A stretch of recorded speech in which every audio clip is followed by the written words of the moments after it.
Gain education. आज के इस वीडियो में हम पढ़ेंगे क्लास 10th इंग्लिश का chapter number 2 Nelson Mandela long walk to freedom. ये इस चैप्टर का पार्ट नंबर 2 है। तो चलिए स्टार्ट करते हैं।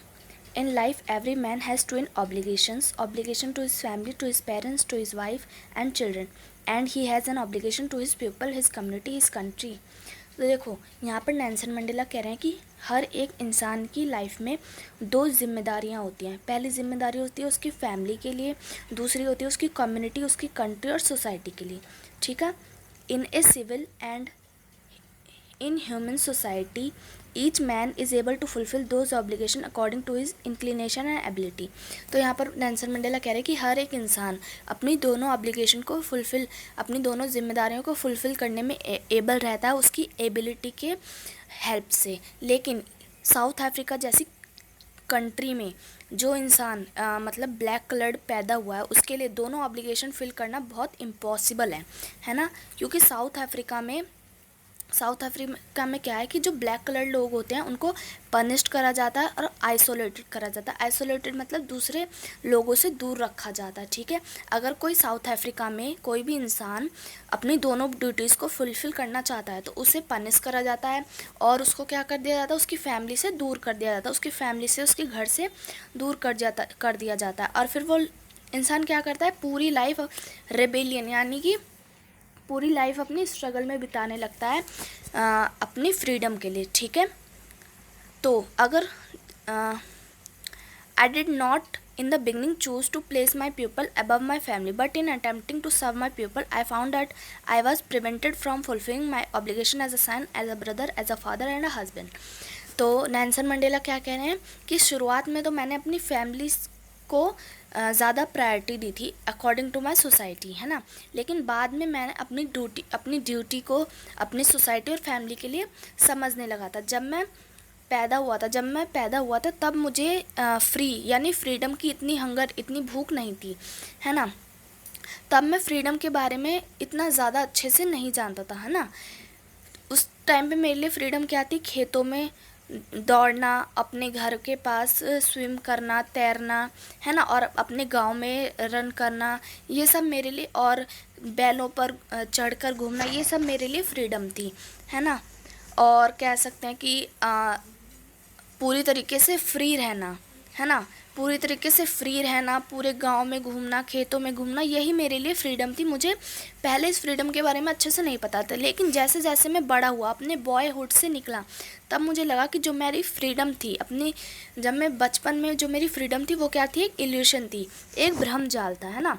उस नेल्सन मंडेला कहते हैं कि जब मैं बड़ा हुआ तब मैंने पाया कि जो मेरी फ्रीडम है उसका मतलब बिल्कुल अलग है, और तब मेरे लिए फ्रीडम की हंगर जो है वो बढ़ने लगी। ठीक है।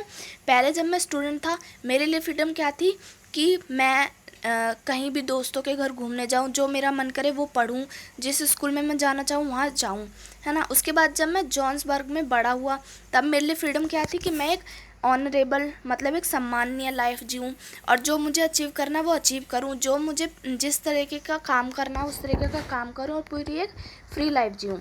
ठीक है। लेकिन और अगर मैं पूरे लॉ के साथ अपनी लाइफ जी रहा हूँ, लॉफुल लाइफ जी रहा हूँ, तो मेरे ऊपर कोई भी ऑब्स्ट्रक्टेड ना हो, कोई भी रेस्ट्रिक्शंस ना हो।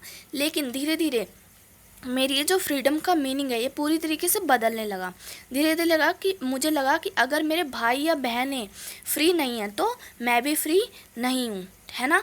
क्यों? क्योंकि हम नेल्सन मंडेला कह रहे हैं कि हमारे अकॉर्डिंग फ्रीडम सबकी फ्रीडम है, ये सिर्फ हमारी एक इंडिविजुअल की फ्रीडम नहीं है।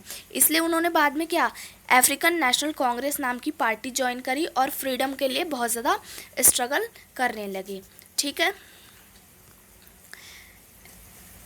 उनकी ये जो फ्रीडम की डिज़ायर थी उनके लोगों के लिए, इसकी वजह से उन्होंने अपनी लाइफ में बहुत ज़्यादा स्ट्रगल करा, और जिसकी वजह से लोग उनको क्या देने लगे, रिस्पेक्ट देने लगे उनकी लाइफ में। ठीक है। That transformed a frightened young man into a bold man.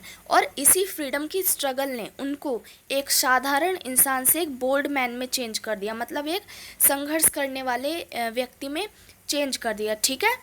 और उनकी जो अपनी फैमिली के लिए ज़्यादा प्रायोरिटी थी उस प्रायोरिटी को चेंज करके अब उन्होंने अपनी प्रायोरिटी किसको दी, अपनी सोसाइटी को, है ना, अपने सोसाइटी को उन्होंने ज़्यादा प्रायोरिटी दी और इस स्ट्रगल ने उनको एक मॉन्क यानी एक संत बना दिया जो अपने परिवार के बिना रहता था और उन्होंने बहुत सारे सेक्रीफाइसेस भी करे थे, ठीक है। But I found that I could not even enjoy the poor and limited freedom when I was allowed when I knew my people were not free.